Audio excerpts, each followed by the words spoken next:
I set my coffee cup down on the kitchen table and watched my son walk through my living room like he was already measuring the walls for someone else's furniture. Diane had been gone for 18 days. 18 days since I held her hand in that hospital room in Halifax and watched the woman I'd loved for 34 years take her last breath. 18 days since I'd stood in the rain at Fairview Cemetery while the minister said words I couldn't quite hear over the sound of my own heartbeat. And here was my son Derek, standing in the middle of the home we'd built together, talking to his wife Sandra about the property value in this neighborhood and what the market looks like right now in Dartmouth. He hadn't even taken his coat off. The Hendersons down the street listed at 6 to 10, Sandra said, scrolling through something on her phone. She didn't look up when she said it. She hadn't looked at me since she walked through the door. Dad, Derek said, turning to me like he'd just remembered I was in the room. We need to sit down and talk about some practical things. I picked my coffee back up. All right, I said. That was the first meeting. There would be 3 more before I finally understood what my wife had already known long before she got sick. Diane and I had met in the summer of 1989 at a folk festival in Wolfville. She was there with girlfriends. I was there with my cousin. She was wearing a yellow sundress and laughing at something her friend said, and I walked directly into a tent pole because I couldn't look away from her. She thought that was the funniest thing she'd ever seen. We talked for 6 hours straight that night, and I drove 3 hours back to Dartmouth the next morning knowing I was going to marry her someday. We did marry. 2 years later, in a small ceremony in her parents' backyard in Wolfville, with her father grumbling good-naturedly about the cost of the tent rental and her mother crying through the entire service. We were not rich people. I worked for a marine engineering firm. Diane taught elementary school for 22 years, then moved into curriculum development for the school board. We were careful with money. We saved. We paid off the house in Dartmouth after 26 years, which felt like winning the Stanley Cup. We took one big trip every other year, Newfoundland, then Prince Edward Island, then out west to see the Rockies, then Scotland to trace Diane's family roots. We didn't drive new cars. We cooked most of our meals at home. We were happy. Derek was born in 1993. He was a good kid, mostly. Energetic, curious, a little impatient. He played hockey through high school, went to Dalhousie for business, got a decent job in financial services in Halifax. He met Sandra at a work function 8 years ago. She was organized, efficient, and had strong opinions about how other people should live their lives. I tried hard to like her. I tried for 8 years. They had 2 daughters, 7 and 9 now, and I loved those girls genuinely and completely. That part was never complicated. What became complicated gradually, so gradually I didn't notice it happening, was the way Derek started talking to me differently once they bought their own house in Bedford. It was subtle at first. Little comments about how big our place was for 2 people. Suggestions that we might want to think about the future. Questions about whether I had a financial advisor, whether my will was up to date, whether Diane and I had talked to anyone about our retirement plan. Diane noticed it before I did. "He's doing inventory," she said to me one evening, maybe 3 years ago. We were sitting on the back porch after Derek and Sandra had left from a Sunday dinner. She said it quietly, without much emotion, just as a fact. "He's just being practical," I said. She looked at me with that particular expression she had, patient, a little sad, completely certain. "He's doing inventory, Harold. He wants to know what there is, and when he gets it. That's not the same as caring about us." I didn't want to believe that then. I believed it completely now. The second family meeting happened 4 days after the first. This time Derek came alone, which somehow felt more serious. He sat across from me at the kitchen table with a notepad, an actual paper notepad and a pen, and he started talking about next steps. The house needed work, he said. The roof was aging. The furnace had been serviced recently but wouldn't last forever. The neighborhood was good, but the market was moving, and waiting too long could mean leaving money on the table. There was a new seniors development in Sackville. He'd looked into it. 1-bedroom units starting at $280. Very clean, very accessible, close to amenities. You'd have cash in your pocket and no maintenance headaches, he said. He said it like he was doing me a favor. "I'm 63 years old," I said. "Dad, these places aren't just for elderly people. It's about lifestyle. I mow my own lawn. I fix my own evastrafts. I shoveled this driveway for the last 29 winters. Sandra and I just think—" "I'm going to stop you there," I said. "Sandra and I, That's interesting.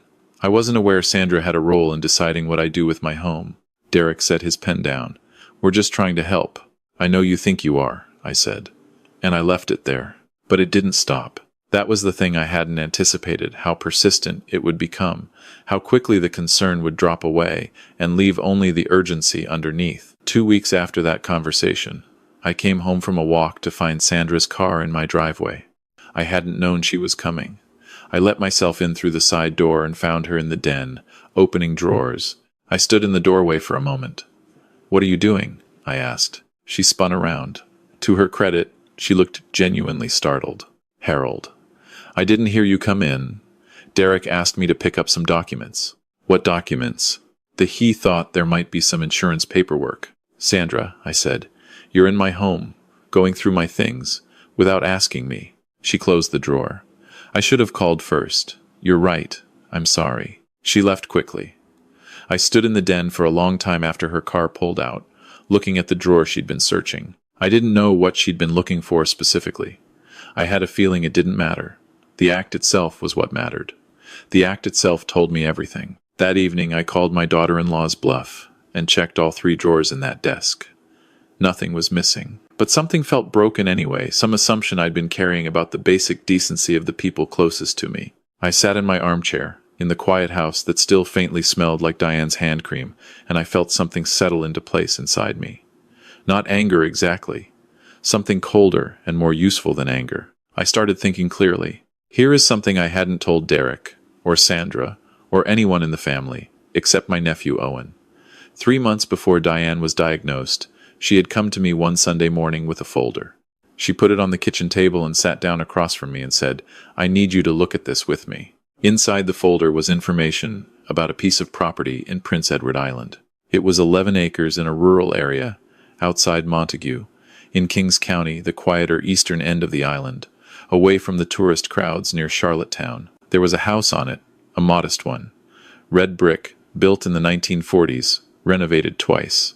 A barn that had been converted into a workshop. A small creek running along the back edge of the property. Diane's great-aunt had owned it, and had left it to Diane when she passed in 2019, through a will that had been quietly and carefully handled by a solicitor in Montague. I had known about the aunt. I had not known about the property. "Why didn't you tell me sooner?" I asked. Diane looked at the folder. "I wasn't sure what to do with it. I thought about selling it, but then I went and saw it." She paused, and I thought, maybe someday we'll need somewhere to go. I asked her what she meant by that. She just looked at me. That same expression, patient, a little sad, completely certain. She transferred the property jointly into both our names 18 months before she passed. We visited it once together, last spring, before she got too sick to travel comfortably. We walked the 11 acres slowly. We sat by the creek. She held my hand and didn't say much. I didn't understand then that she was saying goodbye to it, and hello for me. When she died, the property passed to me directly, as the surviving joint owner, outside of the estate entirely. Derek didn't know it existed, neither did Sandra. I want to be honest about this. I wasn't strategic by nature. I didn't sit down and plan some elaborate scheme. What I did was simpler and more practical than that. I decided, somewhere in those long, quiet evenings, after Diane died, that I owed no one an accounting of what she had chosen to give me. It was hers to give. It was mine to keep or share or speak about as I saw fit. That was it. That was the whole thing. The third meeting happened on a Thursday evening. Derek brought Sandra this time, and they had printed documents, actual printed documents, about the Sackville development. Floor plans, pricing tiers, a brochure with photographs of smiling seniors doing aqua fitness. Sandra slid the brochure across the table to me like she was making an offer on a deal. "We've done a lot of research," she said. "I can see that. The unit we think would suit you is on the 2nd floor. It's 940 square feet. It has a small balcony." "Sandra," I said, "how old do you think I am?" She blinked. "What?" "I'm 63. I played hockey until I was 51. I walked the Cape Breton Highlands Trail 2 summers ago. I do not require a 2nd-floor unit with a small balcony." Derek leaned forward. "Dad, it's not about needing it. It's about being practical before." "Before what?" He stopped. "Finish the sentence," I said. "Before what, Derek?" He rubbed the back of his neck. before things get harder to manage. Things are not hard to manage. I managed them fine. I managed them when your mother was sick. I managed the mortgage, the house, the appointments, the medications, everything, for 3 years while holding down my job, and I did not ask you for help managing a single bit of it. Did I? He didn't answer. I'm asking you a real question.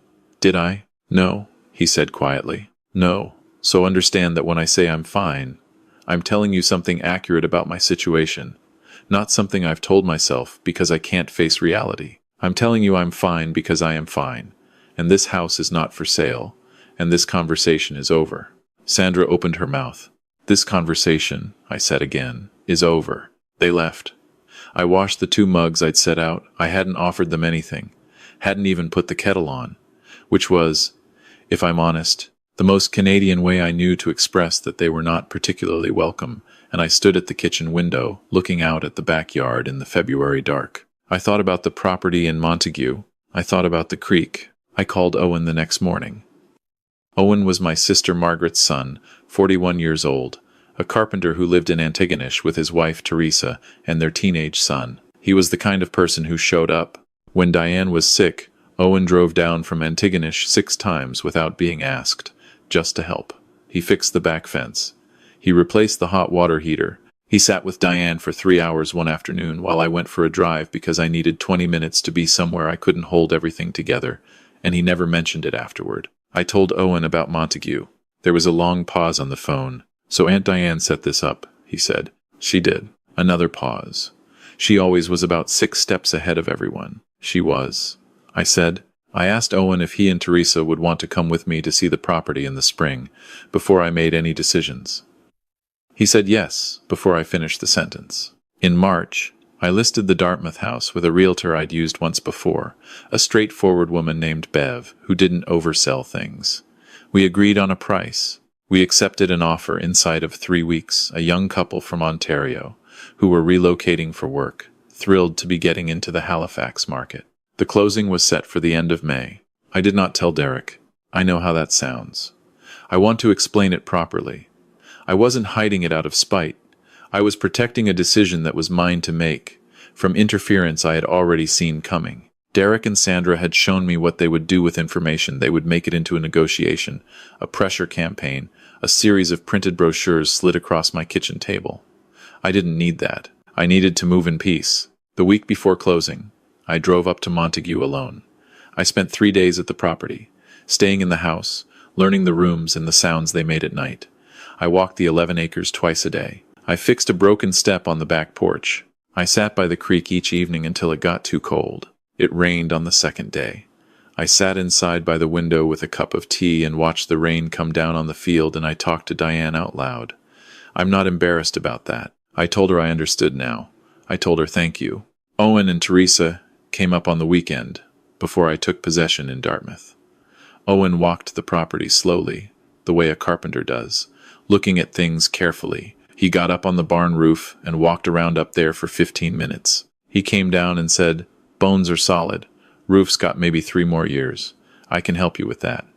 He said it the way he said everything, simply, without drama, like it was already decided. I gave Teresa a key to the house. She cried a little. I pretended not to notice because I knew she'd prefer that. It was the end of May when Derek found out. Not from me, from someone at the registry office.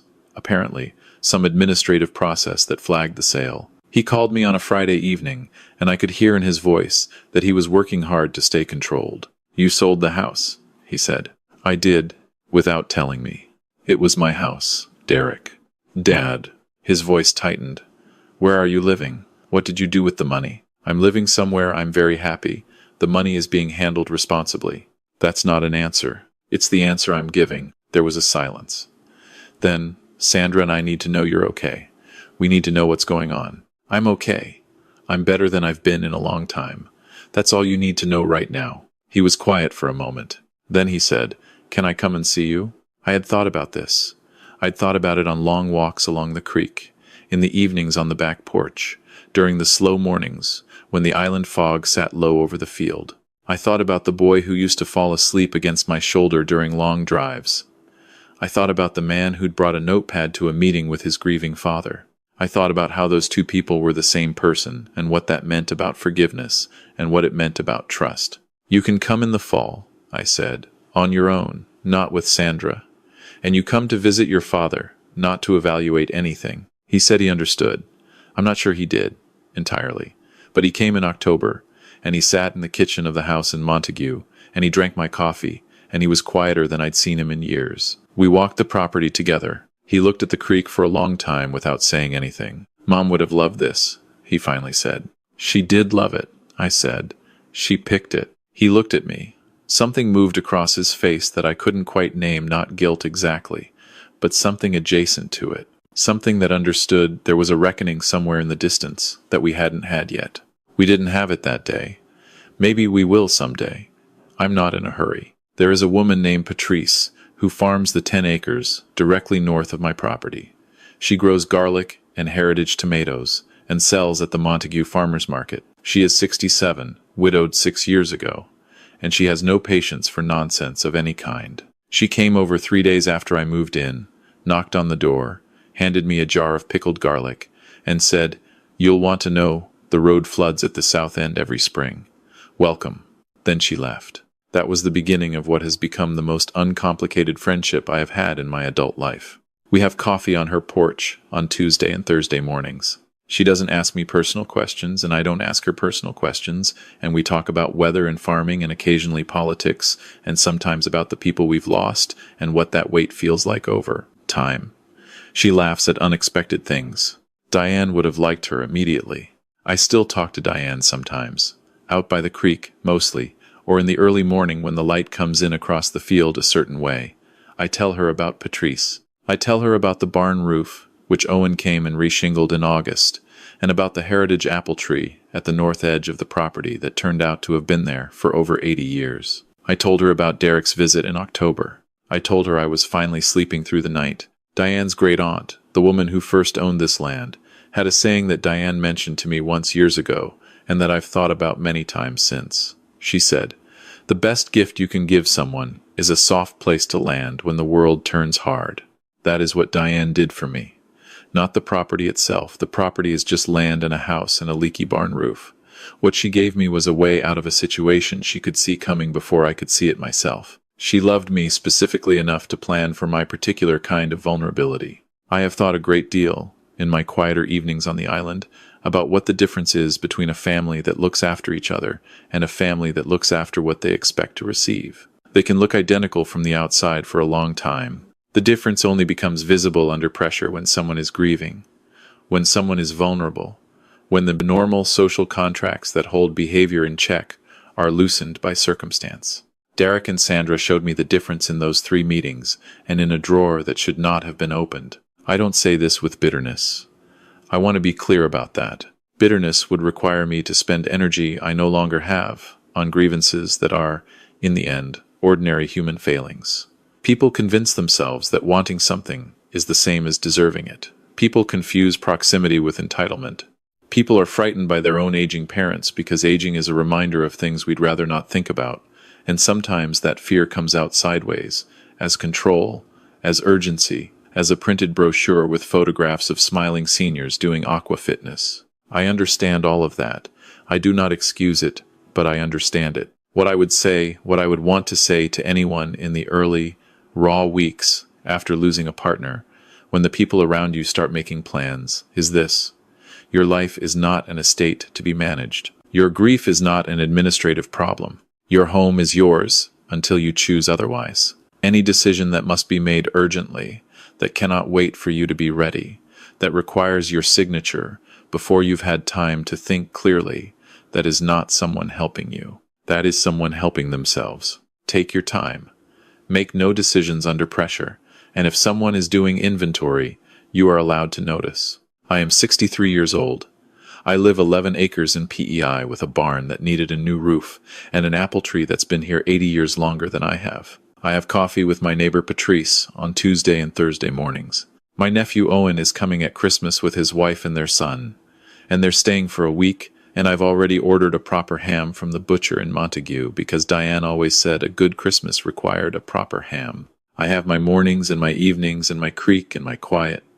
I talk to my wife out loud sometimes, and I don't apologize for it. I am not in a seniors unit in Sackville, and I am, against most reasonable expectations for a man who buried his partner in February, genuinely at peace.